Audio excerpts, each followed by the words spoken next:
अस्सलाम वालेकुम, मैं हूं आयशा रहमान। लाहौर इचड़ा में एक नौजवान की लाश मिलती है जिसका नाम ज़ीशान है। ज़ीशान के 3 बहन भाई आपस में होते हैं। ज़ीशान, उसका एक और भाई और एक और बहन। जो भाई होता है जिसका नाम नुमान है, ये खुद पुलिस में होते हैं। ज़ीशान आजकल किसी इश्क माशूकियों में पड़ा होता है और एक लड़की से बातचीत कर रहा होता है। ये सिर्फ खबर और ये जो इल्म में होता है, ये नुमान के इल्म में ही होता है कि मेरा भाई इस तरह से बातचीत करे, एक लड़की को पसंद करता है और उससे शादी करना चाहता है। इस लड़की का नाम राबिया है और इसके मामू का नाम इरफान है। ये दोनों आपस में मिले हुए हैं। होता यह है कि लाहौर के इलाके इचड़ा से कुछ अरसा कबल, कुछ महीने कबल एक डेड बॉडी मिलती है। ये डेड बॉडी जैसे ही मिलती है, पुलिस इसको नामालूम समझ के या नॉन पर्सन समझ के काफ़ी इसकी न्यूज़पेपर्स में इधर उधर न्यूज़ चलवाती है, बट कोई किसी तरह का कोई नामालूम समझ के इसको दफना दिया जाता है। और उसके बाद एक और जगह से एक शॉपर मिलता है। यहाँ से स्टोरी शुरू होती है। जैसे ही वो शॉपर मिलता है, उस शॉपर से आईडी कार्ड होता है, जूते होते हैं और कुछ अहम दस्तावेज होते हैं। पुलिस इस चीज़ की बिना पे मज़ीद आगे अपनी इन्वेस्टिगेशन शुरू करती है और ये इन्वेस्टिगेशन उस डेड बॉडी, उस अननोन डेड बॉडी के साथ जाके मिलती है। नुमान को बताया जाता है, नुमान ने भी अगवा की FIR दर्ज कराई होती है। और अब ये होता है कि नुमान को बताया जाता है कि उसके भाई को कुछ महीने पहले ही नामालूम डेड बॉडी की बिना पे दफना दिया गया। नुमान से पूछा जाता है कि कोई लड़की का चक्कर, कोई इस तरह के मामलात हों, कुछ हों, तो नुमान ये बताता है कि हाँ, राबिया के साथ इसकी दोस्ती। पुलिस को अब थोड़ा सा क्लू मिलता है। पुलिस इसकी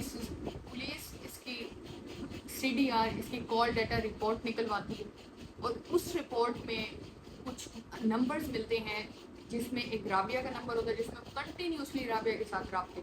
अब जो शॉपर मिला होता है, जैसे मैंने आपको बताया, उसमें 9mm की पिस्तौल भी होती है। चीज़ें मिल जाती हैं, ये खुद नहीं मिलता, बल्कि इसकी ये कुछ चीज़ें होती हैं जो मिलती हैं और पुलिस इस बिना पर इसका रिकॉर्ड में निकलवाती है और इन्वेस्टिगेशन का दायरा कार बढ़ाती है।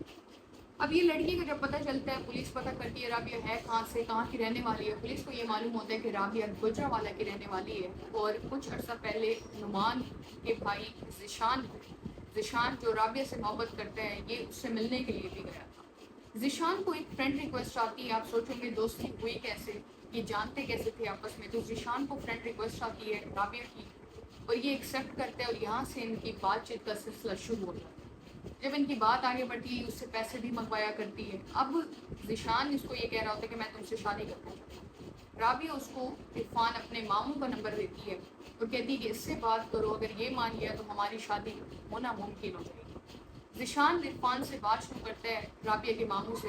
इनकी बातचीत अच्छी दोस्ती में तब्दील हो जाती है, दोस्ती होती है और इरफान ज़ीशान को एक दिन अपने पास बुलाता है कि तुम आओ, मेरे पास शक्ल लगाओ, मैं मज़ीद देखना चाहता हूँ। उसके बाद जो रिश्ते के मामलात होंगे वो हम तय कर लेंगे। ये सारी स्टोरी जो है ये लड़की सुनाती है। जब लड़की को जाके उठाया जाता है, उसको गिरफ्तार किया जाता है, वो ये सारी स्टोरी नरेट कर रही है, ये कैसे ऐसे हुआ था। ज़ीशान को मैंने नंबर दिया, वो मेरे मामू से मिलने आया। वो कहती है आगे मुझे पता नहीं है। बहरहाल पुलिस भी अपनी तरफ से हर तरह का हरबा इस्तेमाल करने में माहिर है। अगर पुलिस काम करने पे आए तो पुलिस इसके भाई को और इसकी माँ को गिरफ्तार करती है राबिया की, ताकि ये मज़ीद सच्चाई बताए।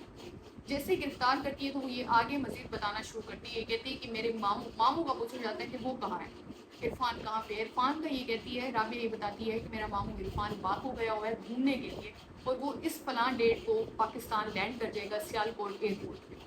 इसका मामू सियालकोट एयरपोर्ट पे लैंड करता है। वहाँ से पुलिस उसको अरेस्ट करती है और उसको थाने लेके।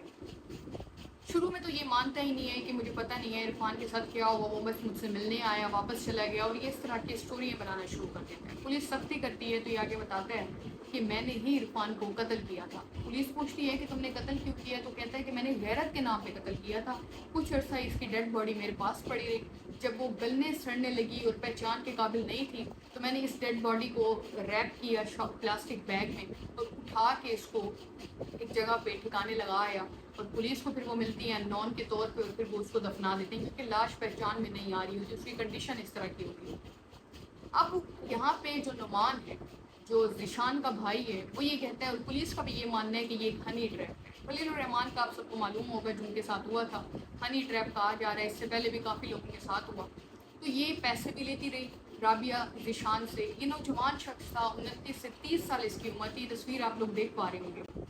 اب یہ ہنی ٹریپ ہے، اور دوسرا یہ کہ اس کے بھائی کا یہ کہنا ہے، نعمان کا شروع سے یہ موقف ہے کہ اس نے میرے عرفان اور رابعہ دونوں ملی ہوئی ہیں۔ رابعہ یہ کہتی ہے کہ مجھے پتہ ہی نہیں ہے میرے ماموں نے کیوں قتل کیا، مجھے تو اب پتہ چل رہا ہے کہ نعمان کے ذیشان قتل ہو چکا ہے۔